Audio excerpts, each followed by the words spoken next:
Hello, I'm wbz-tv meteorologist Barry Burbank, and I've got your forecast for the next several days. Let's start off with a daylight tracker as we look at the sunset today at 5:08.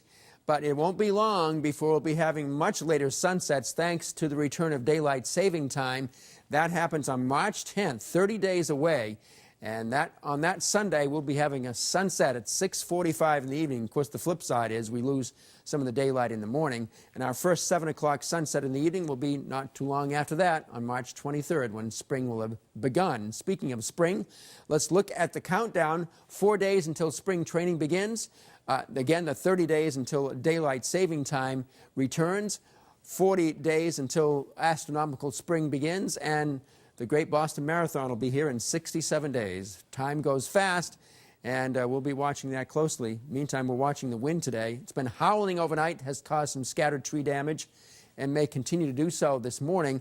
The wind will be decreasing this afternoon, and the wind advisory likely will be discontinued by 3 o'clock. But until then, there could be a few scattered gusts of 45 up to 55 miles an hour, especially over some of the hilltops. And that's going to continue to chill the air, so this morning we're looking at a few single numbers. That's what it feels like factoring in the wind. This afternoon it will feel like the teens, and that's about it. Tonight, though, the wind drops off, so it's not going to feel quite as bad tonight. Still looking at some teens and a few single numbers out west.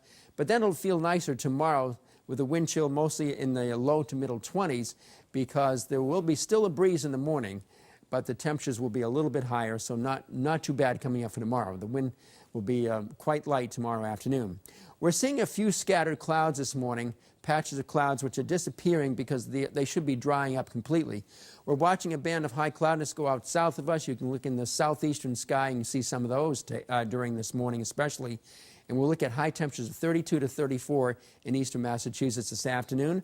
And warm spots will, of course, be central and southern Florida, 75 to 80 from Orlando south to Miami. Phoenix will be about 65, but very cold across the northern plains. It's been incredibly cold out there for quite a while now, so fortunately we're not in that type of air mass. But it is going to be colder than it was yesterday when we hit the low and middle 50s around Boston. And it looks like we'll have quite a bit of sunshine, generally bright and sunny with deep blue sky for the afternoon, sending us up to 32 to 34. Should be fine for the crashed ice event at Fenway Park at 5:30 this afternoon. The wind chill will be about in the teens, and the wind will be still blowing, but not as harsh as it will be this morning. The temperature on the thermometer will say about 28.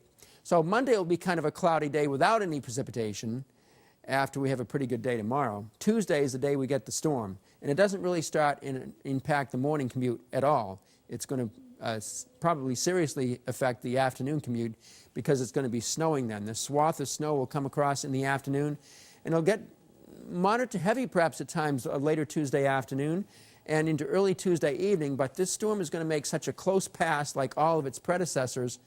It's probably going to switch it over to rain, especially southeast Mass, possibly a brief period of rain in Boston, but an icy mix off to the north and west. That's coming up for Wednesday. How much snow is going to be falling out of that? Well, it's going to be coming from the Midwest, and the storm is going to start to develop pretty good shape, so there's going to be a big swath of snow going up to our north and west. But some of that heavier snow may come right down into northern Massachusetts. There could be as much as 6 inches or 7 inches extreme northern Massachusetts on Tuesday afternoon, Tuesday evening, and before it goes to rain. Then after that, we look forward to Valentine's Day on Thursday. Looks like 23 first thing in the morning. For a lunch date, about 32 degrees, breezy at times. And for dinner plans, it'll be falling back to 28. By the way, on Valentine's Day over the last few years, it's varied considerably. Valentine's Day of 2015, Boston had 16.2 inches. That was certainly during that snow blitz year. 16.2 inches of snow on Valentine's Day in 2015. Then 2016, it was a warm winter overall, but on Valentine's Day, it got down to a record 9 below zero in Boston. Just one quick cold snap. And in 2017, it was 34, closer to average. Last year is above average, and the temperature was up to 47 degrees. The jet stream is going to be changing, so it's going to be bringing a system coming in through here Tuesday. That's the system right here, which will give us the snow and going over to rain. And then going up later in the week, we'll be watching what happens to the jet stream because it looks like another system will give us another storm by Friday night, late Friday, and into next Saturday. So your 7-day forecast, this is the way I see it. for the next week. Basically cold every day, mostly middle 30s, as you can see. There'll be one day that spikes a little bit higher, and that'll be Wednesday, when the departing storm that we have Tuesday, which produces the few inches of snow, moves away first thing Wednesday morning, become partly sunny and rather windy. The temperature goes to 30, 43, and then back to cold weather for Valentine's Day. That's your forecast for now. Have a nice weekend.